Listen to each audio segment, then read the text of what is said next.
E aí nós entramos no nosso terceiro parâmetro farmacocinético para analisar, é o volume de distribuição. O que é volume de distribuição? Nós temos dois volumes de distribuição. Um que é o real, que é de fato todo o volume de fármaco distribuído por todos os tecidos do organismo, mas nós temos também o que nós chamamos de volume aparente de distribuição, que é a relação entre a concentração dos tecidos e a concentração sanguínea. Ou seja, nós fazemos uma comparação entre qual a quantidade de fármaco que está no tecido e qual a quantidade de fármaco que está na corrente sanguínea. E esse volume de distribuição aparente, ele varia de acordo com a lipossolubilidade e com a ligação às proteínas. Drogas lipossolúveis têm um elevado volume aparente de distribuição. Já drogas ligadas às proteínas têm um baixo volume aparente de distribuição. Então, nós podemos observar o quê? Que drogas lipossolúveis vão sair de um ambiente mais hidrofílico, que é o sangue, para um ambiente mais lipofílico, que é os tecidos. Por isso que eles têm elevado volume de distribuição. Já as drogas que têm a capacidade de ligação às proteínas maior, vai ter uma dificuldade de chegar nos tecidos, já que as proteínas não vão junto com elas para os tecidos. Apenas a fração livre vai para os tecidos. E aí nós perguntamos, por que o diazepam apresenta diferenças farmacocinéticas em indivíduos obesos? O diazepam ele é um fármaco relativamente lipossolúvel. E por ser um fármaco lipossolúvel, ele vai ter uma maior predileção, um maior volume de distribuição para o tecido adiposo. Então, indivíduos obesos vão acumular por mais tempo diazepam do que indivíduos magros. Então, nós temos aqui a fórmula do volume de distribuição. É a concentração no corpo, nos tecidos, dividido pela concentração no sangue. Então, quanto maior a concentração nos tecidos, maior o volume de distribuição. Quanto maior a concentração no sangue, menor vai ser o volume de distribuição. Então, nós temos algumas etapas. Então, o fármaco ele vai inicialmente chegar no sangue, ele vai ser absorvido, ele vai se concentrar no sangue. Posteriormente, esse fármaco ele vai se distribuir para os fluidos extracelulares. Posteriormente, esse fármaco vai estar no sangue e também nos tecidos, vai atingir o equilíbrio. Posteriormente, esse fármaco vai se concentrar apenas nos tecidos, concentração mínima no sangue. E posteriormente, para os fármacos que são lipossolúveis, eles se concentrarão no tecido adiposo, que é o caso aí do diazepam. Aqui nós podemos ver nessa tabela diversos fármacos com seus volumes de distribuição e eles foram divididos em dois grupos. O grupo que apresenta concentração maior no plasma apresenta volumes de distribuição menores do que 1. É o caso, por exemplo, da furosemida, que apresenta um volume de distribuição de 0,1, fenilbutazona também de 0,1, a varfarina de 0,1, a dicloxacilina, a glibenclamida e o ácido nalidixo, todos apresentam um volume de distribuição de 0,3.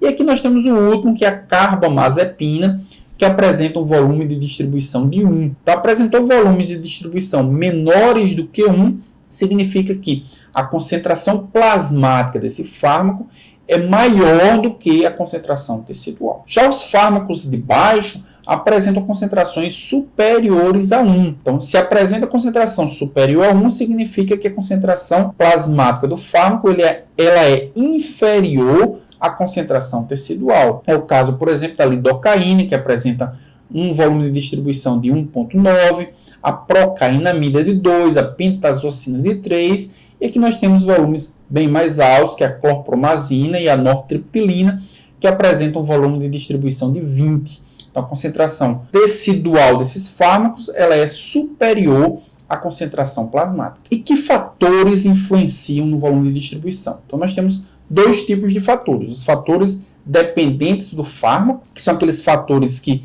vão depender da estrutura química da molécula em si, e são eles a lipossolubilidade, a polaridade, o grau de ionização do fármaco e também a ligação às proteínas plasmáticas. Lipossolubilidade, polaridade e ionização, todas essas características têm a mesma lógica. Todas elas dependem da lipossolubilidade ou da hidrossolubilidade.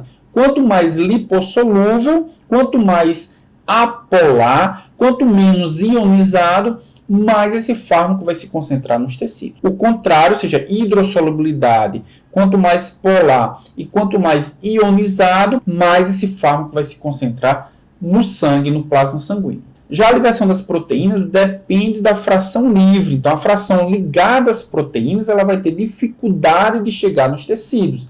Mas a fração livre, não. Ela vai facilmente chegar nos tecidos. Então, quanto maior a capacidade de ligação às proteínas, mais difícil esse fármaco tem de chegar aos tecidos, ou seja, volumes de distribuição pequenos. Já se esse fármaco tem a capacidade menor de ligação às proteínas, tem volumes de distribuição maiores. E também nós temos os fatores ligados ao paciente em si. Nós temos, por exemplo, a idade. A idade, como nós já vimos em aula anterior, influencia na proporção de água, massa magra e também de gordura. Então, pessoas mais idosas, por exemplo, apresentam mais tecido gorduroso, ou seja, volumes de distribuição de compostos, de fármacos mais lipossolúveis serão maiores. Já crianças tende a distribuir melhor fármacos hidrossolúveis. O peso e o tamanho corporal vão influenciar no tempo que o fármaco vai ser distribuído, na circulação sanguínea, e a própria circulação, a própria hemodinâmica, o fluxo sanguíneo vão influenciar no volume de distribuição para os tecidos. Como nós vimos, as proteínas também vão influenciar. Então, se o paciente apresenta concentrações proteicas menores, apresentará frações livres maiores, ou seja, vai aumentar o volume de distribuição dos fármacos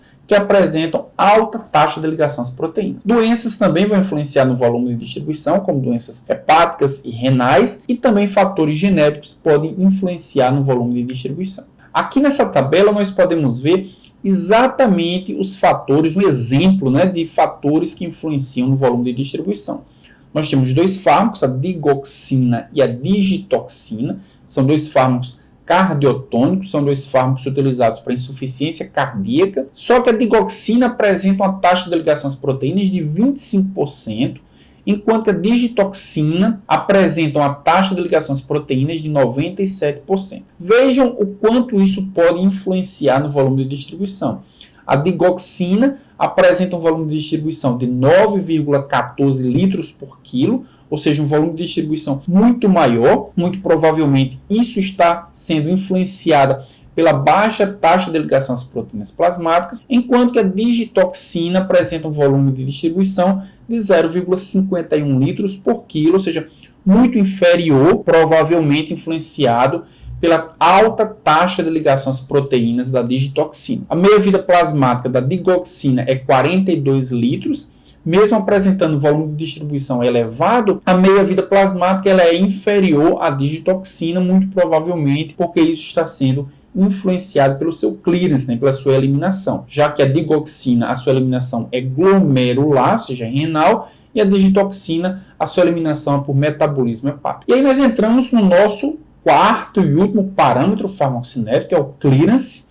O clearance é a remoção completa de determinado soluto ou substância de um volume específico de sangue na unidade de tempo.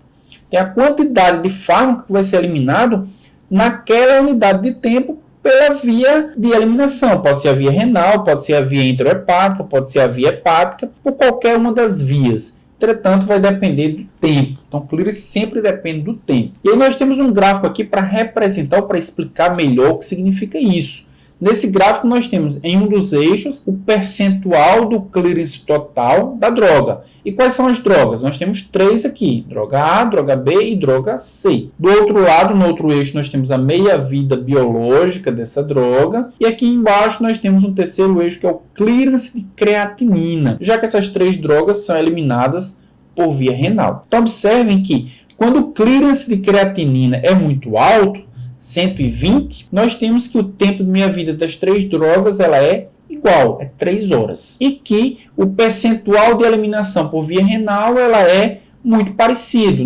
próximo de 90 e poucos por cento. Só que nós temos aqui uma linha tracejada que marca um determinado momento em que o clearance desse paciente não é o máximo. É um clearance aqui em torno de 20, por exemplo. Mais ou menos 20 ml por minuto em um paciente de 0,73 metros quadrados. E aí a pergunta é, qual desses fármacos é eliminado principalmente por via renal. Então nós podemos observar por esse gráfico, por essas três retas, o mais provavelmente eliminado por via renal ou na qual a via renal tem maior importância é o fármaco A. E por que é o fármaco A? Porque quando nós traçamos uma reta perpendicular a essa linha tracejada, nós observamos que quando o clearance de creatinina, que avalia a função renal, ela é relativamente baixa, né? Quando o clearance de creatinina é relativamente baixo, nós temos que o percentual da droga eliminada também é relativamente baixo. Então nós temos aqui que para essa droga a eliminação dela, quando o clearance de creatinina é baixo, gira em torno um pouco mais de 20%. Mas para a droga B, ele gira em torno de 60%. E para a droga C, gira em torno ali de quase o valor normal, quase 90%. Entretanto, não é isso que vai definir se a droga é principalmente eliminada por via renal ou não. O que vai definir é a inclinação dessa reta. Então vejam que a droga A sai de 20 e poucos por cento para quase 90%, ou seja, um intervalo muito maior, uma inclinação muito maior. A droga B tem uma inclinação um pouco menor e a droga C quase não tem inclinação. Então, como a droga A sofre uma influência muito maior do clearance de creatinina, imagine-se que ela também dependa muito mais da função renal do que as outras drogas. E o que é que depende? Depende de que o clearance de uma droga? Então, o clearance de uma droga, ou seja, para essa droga ficar entre a concentração mínima efetiva e a concentração máxima efetiva, além da sua absorção, ela depende também da sua eliminação.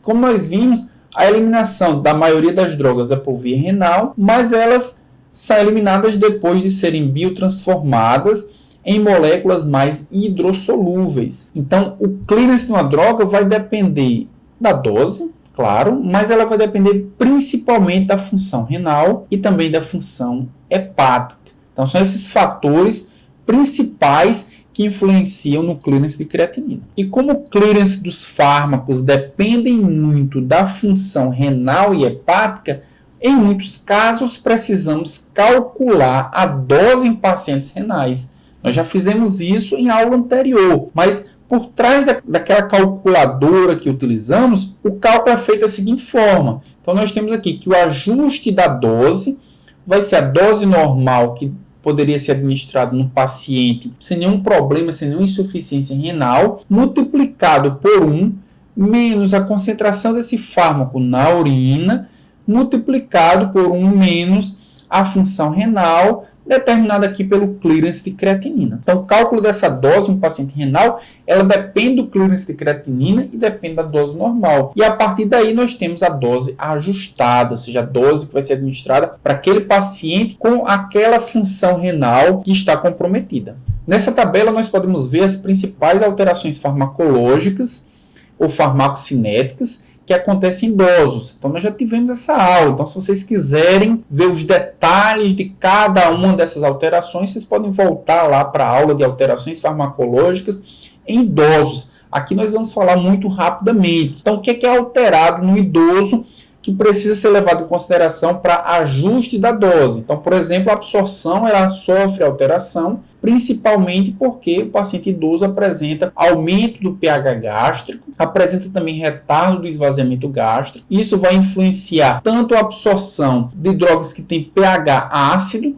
como das demais drogas que dependem do esvaziamento gástrico. A distribuição da droga também vai ser influenciada porque os pacientes idosos apresentam aumento do tecido adiposo, ou seja, uma distribuição maior de moléculas lipossolúveis, redução da massa magra e também redução da água corporal, ou seja, altera a distribuição de fármacos hidrossolúveis, redução da albumina séria, que é aumento da alfa-glicoproteínas, altera os tipos de fármacos que vão estar ligados a essas proteínas, aumentando ou diminuindo sua fração livre. Também sofrem alterações metabólicas, com redução do fluxo sanguíneo hepático e redução da massa hepática, influenciando na taxa de alteração de biotransformação desses fármacos. E também sofrem alteração na excreção, com redução do fluxo sanguíneo da massa renal e redução da taxa de filtração glomerular, alterando a capacidade que esses pacientes têm de eliminação dos fármacos. Além dessa população, da população de idosos, também as gestantes apresentam alterações farmacocinéticas. E as principais alterações